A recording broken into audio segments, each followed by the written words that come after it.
Quanto mais eu vivo, eu percebo, o MRG tem muita coisa para nos dizer. Falando sobre filmes, séries, jogos, que minha mãe confusa não consegue entender. Como alguém ganha dinheiro só falando de coisinhas de criança.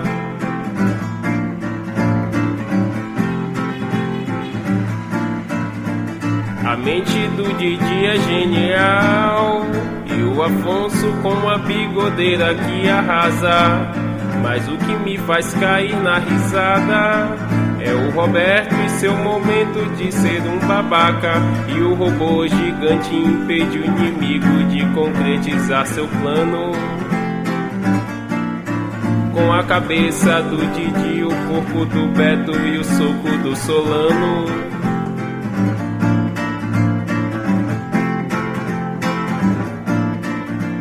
O podcast sai toda semana, também os vídeos no canal do MRG. É conteúdo de primeira linha, digo um motivo para conseguir te convencer. É disparado o melhor conteúdo nerd que existe no Brasil. Eu só te faço um pedido, retornem com o RoboVision 2000. É disparado o melhor conteúdo nerd que existe no Brasil. Eu só te faço um pedido, por favor, Estrada. Eu só te faço um pedido, por favor, Solano. Eu só te faço um pedido, por favor, Braguinha. O RoboVision 2000 de volta, por favor. Valeu!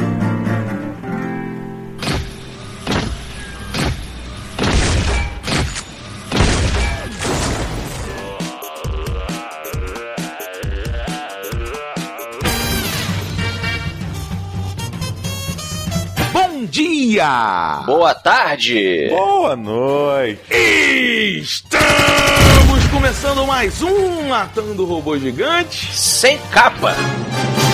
Eu sou o Beto Estrada e estou aqui com Afonso Incrível novamente, Solano. E diretamente de Brasília, Diogo, eu amo a Edna Braga. Grande Edna, de volta aí. Mas antes de chegarmos na Edna, eu tenho uma história bacana pra compartilhar com vocês, meus amiguinhos. Uma história, não sei se é incrível, vocês serão os juízes, porque eu estou fazendo a curadoria da GGRF. Didi, o que é GGRF? GGRF é góticos gostam de rock e café. Caralho, Deve ter uma feira também dos góticos que gostam de café. Assim como o Didi Braguinha faz o próprio café. Mas eu tô fazendo a curadoria da Game & Geek Rio Festival, que o Matando Robô Gigante estará, o Gaveta estará, o Cid Não Salvo, as Garotas Geek, a IGN, vai ser muito bacana. Dá uma olhada lá no ggrf.com.br, vamos ter dublaralho, vai ter de tudo. E aí tô retornando na semana passada de carro, né? É lá do Rio Centro para a Tijuca. O Beto e o Didi sabem que é uma distância de no mínimo 1h10, 1h20. Depende da velocidade do piloto. E do trânsito,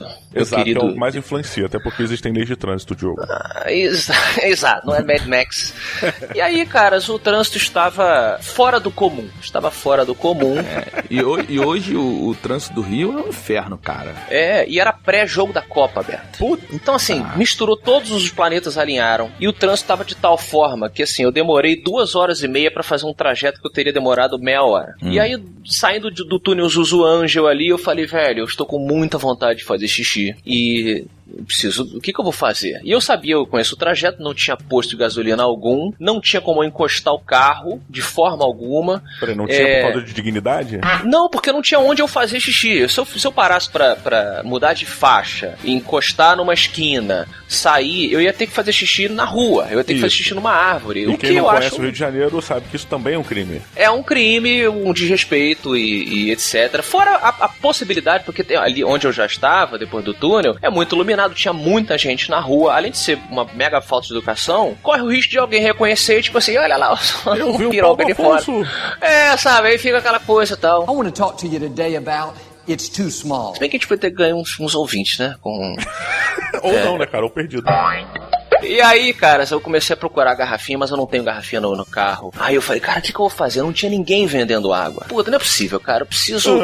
O menino Pantanal, que vocês tanto sacaneiam, começou a buscar recursos, né? O que eu vou fazer? Escavende. Aí eu tinha minha mãe, ela comprou muito tempo um lixinho pro meu carro, um lixinho bonitinho, tem vários bichinhos assim. Aí eu olhei pro lixinho, o lixo olhou pra mim e falei, cara, deixa eu dar uma olhada nesse lixo aí. Aí tirei o lixo dele, a casca de banana, fruta, sei lá. E aí eu vi que ele era impermeável. Falei, cara, eu acho que vai ter que ser isso. Porque o próximo posto, pelo cálculo, ia demorar, cara, mais 2h30. Eu não ia conseguir. Falei, bom, o último plano de todos é realmente eu fazer xixi no chão. Sair do carro e fazer xixi. Mas, pô, vou tentar evitar. Só que eu olhei pro lixinho e eu vi a minha mãe, entendeu? Falei, cara, não posso fazer xixi na minha mãe. Eu não tô nesse momento. Falei, não é possível, não é possível. Aí me passa, né, tem vendedor de pipoca doce, vendedor de biju. E... Beto, descreva o que é um biju aí pra quem não mora no Rio de Janeiro. É tipo uma capa de sorvete que se você apertar com uma força mínima vai quebrar, não é isso? Pois é, exatamente.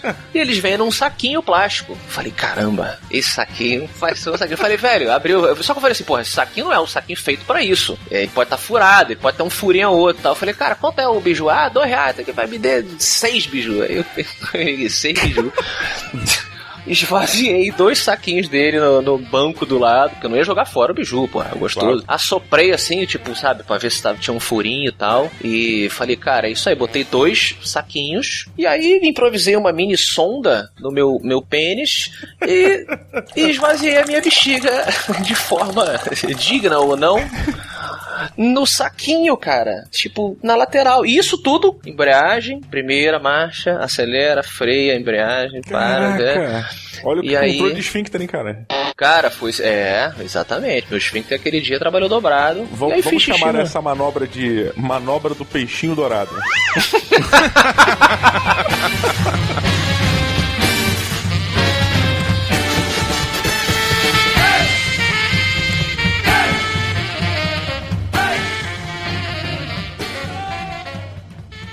É, uma roupa clássica que nem a do Dinamite. Ele tinha uma roupa legal. É, a capa e as botas. Nada de capa. Não sou eu quem escolhe? Você lembra do Homem Trovão? Alto, controlava a tempestade. Bom rapaz, gentil com as crianças. Escuta, Edna. 15 de novembro de 58. Tudo ia bem, outro dia de glória, quando a capa prendeu num míssil. O Trovão nunca foi um poço de inteligência. Stratogata. 23 de abril de 57. Capa presa numa turbina de jato. Edna, não dá pra generalizar essas coisas. Mega Homem, elevador expresso. Dinamite, capa presa na decolagem. Super Tibum, sugado por um redemoinho. Nada de capa. Senhoras e senhores, 14 anos depois, o mundo precisa novamente da família Pera, meus amigos. Estamos falando de Os Incríveis 2, quiçá uma das melhores animações de todos os tempos, retorna aos cinemas. Afonsinho Solano, eu sei que você está exaltadíssimo para nos dar essa sinopse. Que alegria, meus amiguinhos! Olha, eu esperei 14 anos para dar essa sinopse. Então é com muito prazer que digo a vocês que Os Incríveis 2 começa exatamente aonde Os Incríveis 1 termina, com o Underminer, o super vilão do subterrâneo, querendo lá roubar o que ele tem que roubar, e os Incríveis de volta à ação, ao olho público, tentam solucionar a situação, mas lembremos que o mundo ainda não quer os super-heróis na ativa. Então isso gera mais problemas para a família. O Bob, né, o pai da família, está desempregado e dessa vez a Elastigirl, sua esposa, recebe uma oferta de um grupo de benfeitores que querem fazer com que os super-heróis retornem ao olho público positivo. Então os papéis se invertem no sentido de que o Bob vai ficar em casa cuidando das crianças e ela vai trabalhar, e todos os conflitos que isso gera, tanto na questão super-heróica quanto na questão familiar pessoal.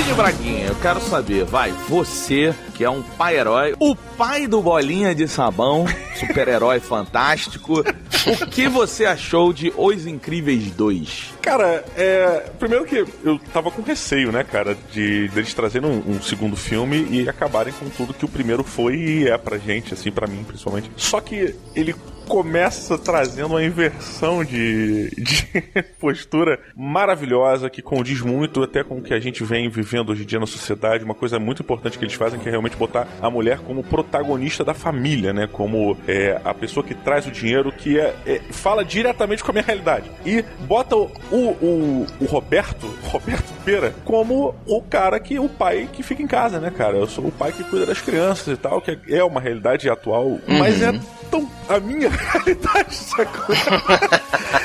Eu me vi tanto nele, assim, tipo assim, cara, porque eu sou capaz, cara. E a partir dali, cara, o filme me pegou. Ele me abraça e fala, vamos comigo, Didi. E eu me rendi. Eu já não conseguia fazer mais análise crítica de porra nenhuma. Eu já tava entregue. Eu adorei, cara. Adorei Os Incríveis 2. Uau, isso é very nice. Olha aí, Beto, e você? Essa coisa de você ter um filme que ele tem que agradar ao mesmo tempo a criança e ao adulto, que todos os filmes tentam fazer, Os Incríveis é o que faz com mais consistência, porque o que ele discute, senão, que é uma família, senão um monte de super-heróis. E aí o poder da mulher é ser elástica, né? Ela se estica pra dar conta de tudo. O cara, ele tem que ser o provedor, o segurão, o mais fortão. A menina se torna invisível. Um problema de adolescente que quer desaparecer do mundo às vezes. E o moleque... Não, e ela esqueceu do escudo, né, cara? Que ela, com a adolescência dela, ela bota um escudo, a área de segurança dela, né? Me respeite meu círculo de proteção. Não, ninguém pode entrar. Ninguém pode entrar ali, saber o que ela tá pensando, as dores dela. O moleque super ansioso e a criança, né, um turbilhão de coisas. E no primeiro então, é uma incógnita, né? Ele é uma incógnita. Ele não sabe o que vai ser. No segundo a gente já entende um pouco melhor que o moleque é tipo o filho do Xavier, ele é incrível. Cara, aí que tá. Essa brincadeira que o Beto falou, essa questão, eles fazem várias metáforas com tudo, mas a metáfora do Zezé pra realidade da família criando um segundo filho, um terceiro filho, cara, ela é tão perfeita. Os poderes do Zezé, eles se encaixam tão bem com as dificuldades e o trabalho de se cuidar de uma criança, de um bebê, e ele se teleporta, e aí você não sabe onde ele tá, e você só ouve a vozinha, tipo, cara, é tão real isso pra pessoa que tem filho. Cara, é muito incrível, cara. Eu não tenho filho, mas tenho um sobrinho que acompanhei a criação. Eu tenho muitas amigas e amigos tendo neném que realmente passaram por isso que o Diogo tá comentando aí. Cara, é realmente um retrato perfeito dessa metáfora aí. Aborda todos esses itens: a falta de sono, o desespero, a insegurança, as brigas, né? A falta de saco pra tudo. É realmente... Botando um pouquinho então, eu só discordo de que você comentou, claro que o filme aborda essa questão, mas quando você disse que agora a Elastigirl passa a ser a protagonista da família, eu não acho que existe essa discussão. Eu acho assim, quem quer que escolha ficar em casa, cuidando da casa e dos filhos, na minha opinião, é tão protagonista quanto aquela pessoa que escolhe trabalhar fora. E é legal que eles tenham invertido pra mostrar que ele não tem esse traquejo, né? Realmente grande parte do humor do filme vem daí. E tem o lance dos filhos também, que é muito legal, que você vê que as duas crianças, elas querem ir pra luta, mas elas ainda não têm maturidade pra cuidar do irmão. Então como é que você pode querer ser entre adultos se você nem isso consegue lidar? Então assim, ele é muito inteligente nessa parada toda. Só que ao mesmo tempo, na história que ele tá contando ali, fora as metáforas, caralho, eu achei o filme óbvio pra caralho, assim. Sabe? Muito óbvio. Eu concordo, ele faz uma questão com o vilão que é muito parecida com a estrutura do primeiro. Realmente isso aí eu fiquei bem decepcionado. Ele chega a repetir piada, velho. Isso realmente desanimou. Olha, só uma análise em cima do roteiro, dos Incríveis, do roteiro da parte do super-herói, assim, da trama do vilão e tudo mais. Eu acho que isso nos Incríveis é uma coisa secundária. Desde o primeiro filme você tem uma trama simples, tá? Ela não é óbvia, mas ela é simples. E no segundo filme, eles mantêm uma trama simples, eles usam de um clichê, que é esse, né? Tipo, você sabe, no momento em que os personagens se apresentam apresentam, você já tem a noção de quem é quem, do mais ou menos o que vai acontecer. Você vai por isso. E aí você entra naquele modo de espectador que você quer saber como as coisas vão se resolver e não o que vai acontecer. Sabe? Eu acho que é muito telegrafado. Cara, mas eu acho que Os Incríveis, o foco dele não é a trama dos super-heróis. Pelo contrário, eu acho que eles usam a metáfora do super-herói, a brincadeira do super-herói, pra mostrar uma realidade do ser humano. Pra mostrar mas um ser humano faz comum, ambos. Cara. E essa questão inicial que a gente falou, da brincadeira com o homem provedor, o homem sendo o protagonista, entre aspas, do filme, como um super-herói, e a mulher como secundária, essa questão ela foi realmente muito bem abordada também no primeiro, de uma maneira um pouco diferente, porque você tem no início de filme até um discurso da mulher elástica falando, o quê? Vou deixar os homens mandarem? É ruim, não sei o que, mulheres no poder, que é muito maneiro, só que a mulher, ela assume, né, a Helena, ela assume no primeiro filme as funções da casa, mas a questão é, quem salva o dia? Por escolha dela, né? Por escolha dela. E quem salva isso é bom salientar, sim, por escolha dela. O roteiro da parte de herói, ele é finalizado, ele é fechado. Quem salva o dia, quem resolve o grande problema, quem resolve o problema maior é a Helena, é a mulher elástica, ou seja, a mulher que resolve todos os problemas. Eu discordo profundamente. O primeiro Incríveis, o que ele mostra ao final é que todos precisam de todos. Sim, não mas existe. Quem salva o Senhor Incrível? Sim, e depois quem salva ela? E quem salva as crianças? Quem todos salva ela eles são as crianças. Aí depois eles mostram a questão da união da família. A família como um todo. Mas o que eu coloco é, nessa estrutura do homem como principal e a mulher como secundária, quem salva o homem é a Helena. Nem é, claro que não. É a assistente do Síndrome, a Mirage. Ô Diogo, eu discordo muito do que você falou, porque assim, o que me parece é que, assim como eu e o Afonso, você gostou muito de várias coisas que o filme apresenta, você gostou muito de ter visto Os Incríveis de novo, é um sentimento legal, mas assim, não justifica a história dele lá, a principal, ser ruim, velho. Uau! Uau! Ho, ho! Let's not go nuts! Não, peraí, calma. Eu não achei ruim, não.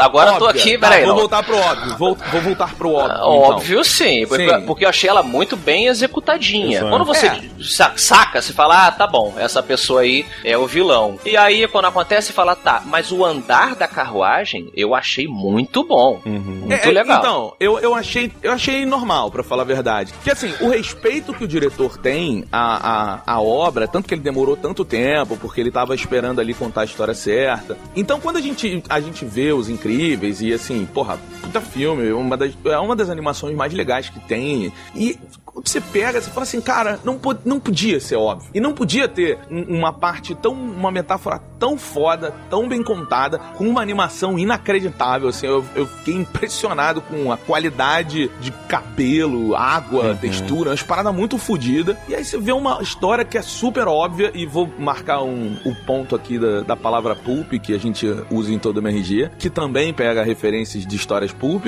mas tipo, caralho, sabe, ele podia ter feito alguma coisa maior, alguma coisa surpreendente, não sei, cara, eu achei o óbvio, pela qualidade da obra Os Incríveis, acho que o óbvio machuca, tá ligado? Eu não fui machucado tanto quanto provavelmente você foi pela questão do óbvio, porque eu espero que Os Incríveis, eles revivam alguns clichês. Ele não acha que ele crie, que a função dele seja criar uma trama nova pro universo super-heróis. Pelo contrário, eu acho que essa questão realmente de analisar, brincar, parodiar, sabe, julgar a questão das capas do primeiro filme. Basicamente ele tá julgando o cara. Pra que um super-herói precisa usar capa? Tecnicamente é um recurso visual pra você saber que o cara tá voando, sacou, né?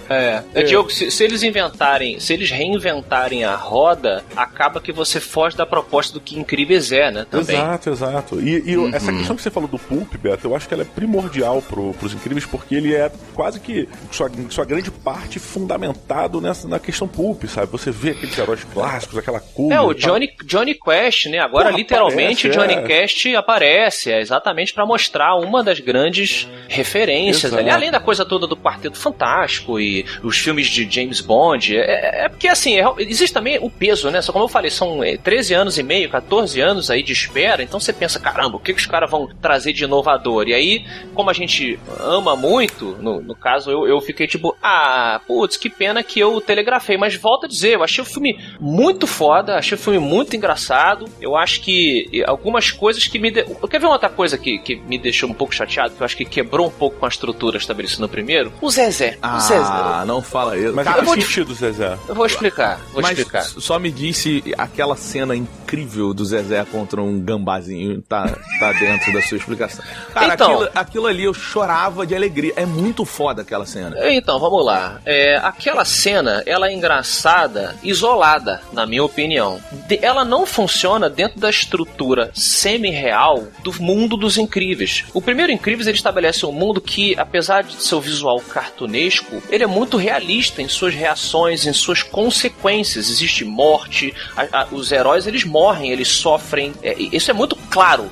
Isso é muito claro. Inclusive, como eu falei no final lá, quando o Bob tá preso, ele vê a família morrer, existem consequências reais aí, as estruturas funcionam. E o Zezé, ele nesse segundo filme, ele é um desenho animado. E ele quando luta contra esse Raccoon aí, nossa senhora, pra mim ficou muito boboca. Ficou parecendo o esquilinho da Era do Gelo. Total. Eu me lembrei na hora do esquilo da Era do Gelo. Eles arrumaram a veiazinha cômica que é o Zezé e tirando ela do contexto, concordo contigo. Porque assim, ele poderia ver o Raccoon ir lá fora e testar os golpes e o Raccoon fugir, porque o bicho é um animal mesmo. Ele não tem uma consciência sapiente. Esse mundo não é assim. O mundo dos Incríveis não é assim. Os animais não são falantes, sacou? E aí o Raccoon tem expressões faciais e reações de um ser super inteligente, entendeu? Fica uma coisa de coiote e Roadrunner. Aí eu falei, velho... Mas ao mesmo tempo, olha só, eu concordo com você, acho que a Disney vem fazendo isso nos filmes. Quando a gente falou do último Procurando Nemo, eu falei que o que me incomodou é que quando aqueles bichos, os peixes lá do Procurando Nemo, eles vinham pra uma realidade, a câmera sempre mostrava eles como peixes. Isso. E aí no último tem uma lula dirigindo um caminhão, tá ligado? Perdeu a linha da parada. Eu concordo, é a mesma coisa que acontece aqui. Só que dá pra forçar uma barra, estou deixando claro que estou forçando a barra, dizendo que a inteligência ali da criança, ela é similar ao do bicho no momento. Então, a criança olha o bicho como realmente um confronto. Não é isso que acontece. É o que você falou, você tá forçando a barra pra poder fazer funcionar. Mas o filme mostra que o bicho é inteligente mesmo e o que o Zezé é impossível. E aí depois eles ficam incluindo o Zezé... Mas Afonso, uma dúvida. A visão que a gente tem nessa hora, ela é a visão do Zezé? A gente tá na... Não é. Isso que eu tô falando. Não, eu digo assim, não é a primeira pessoa, não. Eu tô dizendo assim, quando a gente tá nessa cena, a gente tá num ambiente onde a gente está seguindo o personagem de Zezé. Está na linha de raciocínio e na narrativa visual do Zezé. Não tá. Isso que eu tô falando. Vamos usar um outro exemplo. A forma da água. Existem maneiras narrativas de você deixar isso bem nítido. Ou, no mínimo, subentendido. Aqui ele não faz nenhum dos dois. A forma da água, quando a mulher tá lá enxergando o mundo através do prisma dela, você saca. Isso aí é o mundo, é o que ela queria que estivesse acontecendo, é como ela vê a situação. Aqui, a câmera, ela continua nos mesmos ângulos, no mesmo filtro, na mesma narrativa do resto do filme. Aquilo ali não é a visão do Zezé contra o bicho, é a visão do mundo. Eles realmente fizeram uma coisa de desenho animado que, ao meu ver, não funcionou, mas, again, não estraga pra mim. Ele só perde um pouco do que... Eu acho que o primeiro filme que...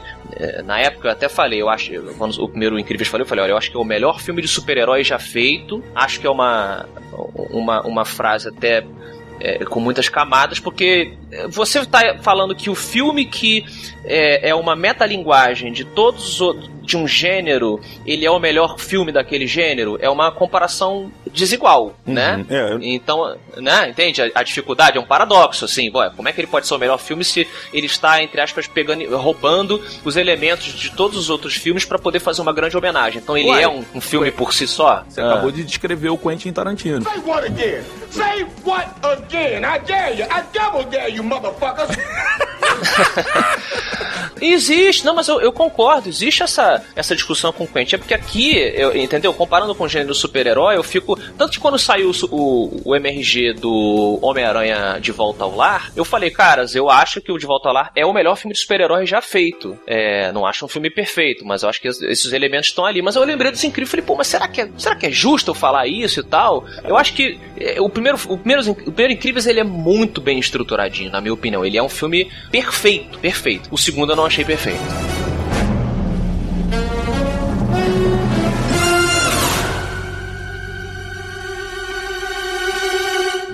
Depois que você destruiu aquele último, eu tive que fazer umas mudanças drásticas. Claro que foi difícil, mas o senhor vale a pena. Pois é. Afinal, eu sou seu maior fã.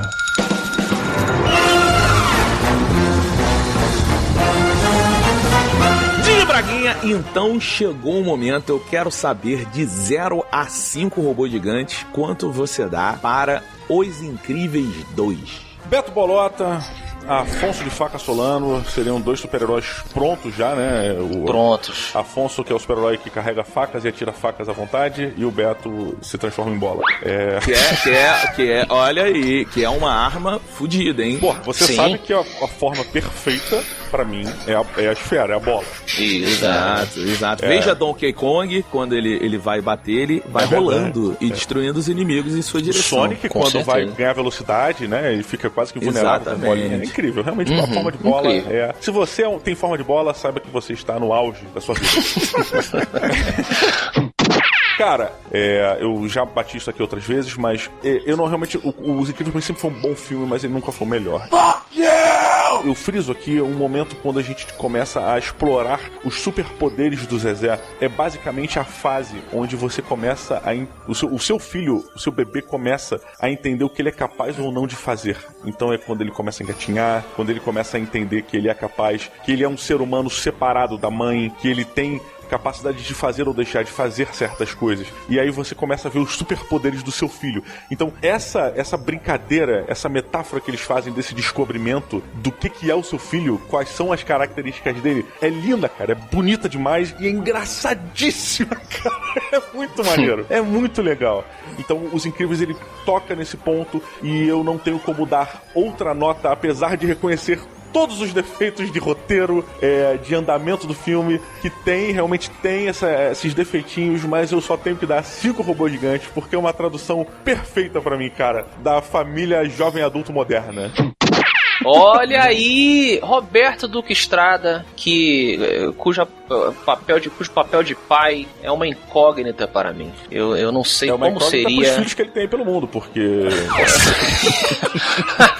Beto, de 0 a 5 robôs gigantes aí, quantos você dá para Os Incríveis 2? Cara, eu gostei pra caralho do filme, apesar de ter saído muito incomodado do cinema, não só com a obviedade da história principal, como também achei o vilão super insosso, tá? Apesar de ter... Assim, é legal as referências, o que ele busca, achei, assim... Mas... é um filme maior, cara, eu acho, assim, dessas animações, sabe? Quando acaba o filme, você vê que você viu uma obra feita com muito amor, com muito carinho, assim, muito cuidado, cara, em todos os detalhes. Por mais que algumas coisas não me satisfaçam, eu não posso dizer que, porra, sabe, tipo, aquilo foi mal feito, ou aquilo foi feito sem carinho, ou alguém mandou fazer aquilo pra vender bonequinho. A obra é feita pra vender bonequinho, tá ligado? Mas se for feita direito, entendendo que esse é o mundo de hoje, e ainda assim for posto ali dedicação, eu acho que vale muito a pena. E esse filme passa isso. Esse filme vale a pena você ir no cinema ver e comprar uma pipoquinha maneira e mandar tomar no cu aquele filho da puta que tá atrás de você falando. Fora isso... eu dou 4 robôs gigantes, cara. Eu achei um filme muito divertido, assim, mas a comparação com o primeiro, ela é foda, porque, cara, o primeiro Incríveis é um dos melhores filmes, assim, de animação que tem. É incrível mesmo, né? É incrível. Então, fica aí 4 robôs gigantes e espero que essa série de filmes não acabe, mas também espero que demore mais 10 anos pra ela voltar, porque aí a gente sabe que vai ser feito com todo carinho e dedicação e não apenas pelos bonequinhos e jogos de videogame. Muito bom. Afonsinho Solano, agora eu quero saber de você, meu querido. Quantos robôs gigantes, esse seu coraçãozinho que está aí entre o querer o máximo e aceitar as falhas, dá de 0 a 5 para Os Incríveis 2? Cara, eu sou realmente muito viciado nesse filme. Na época que saiu eu fiquei maluco, porque Os Incríveis, ele é o filme do Quarteto Fantástico que a gente nunca teve. Isso aí. É isso, é a estrutura familiar e a pluralidade de poderes e como é que o mundo reage a isso. Tudo que o Stan Lee, o Steve Ditko e a galera toda lá da Marvel construíram muito bem nos anos 60, aqui Os Incríveis recria, né? Ele é essa grande homenagem, mas ainda assim o mundo se sustenta por conta própria. Então o mundo dos Incríveis é muito interessante. Eu pausava em vários frames dos Incríveis 1 para poder ver as notícias do jornal, para conhecer aquele super-herói que não é mostrado, mas comenta que ele salvou a super fulana, salvou um prédio cair porque o poder dela é XYZ.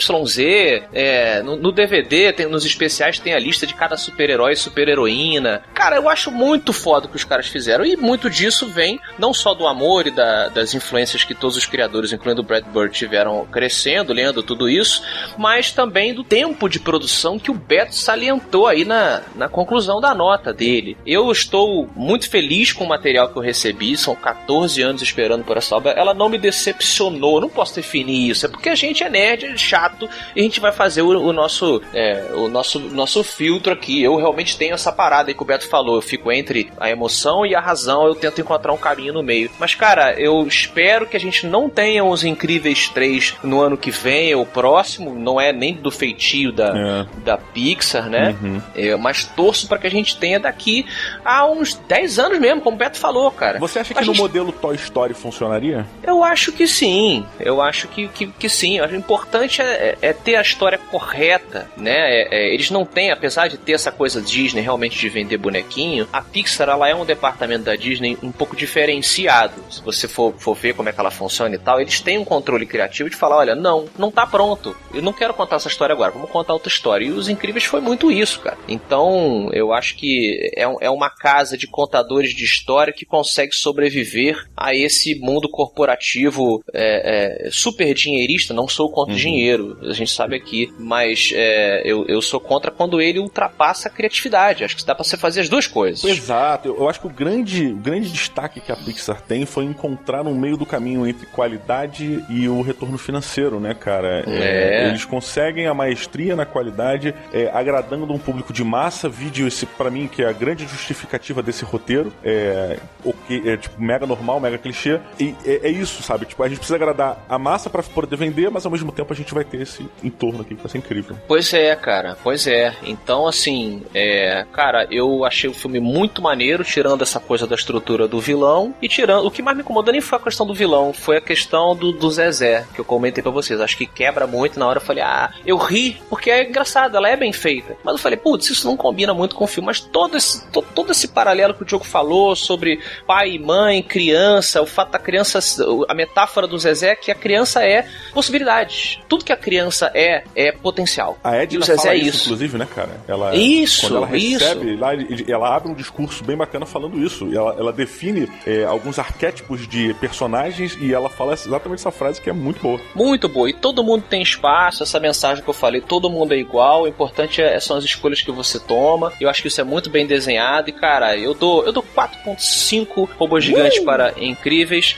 Espero que fica de olho aí, Disney, que vocês estão matando a galinha dos ovos de ouro, que é o Star Wars, e aprendam mais com Os Incríveis, né? Vai devagar, velho. Vai devagar. Em vez de, né, querer pegar todos os ovos de ouro. Fala isso pro Flecha. Pro Flecha? Vai devagar. Não funciona.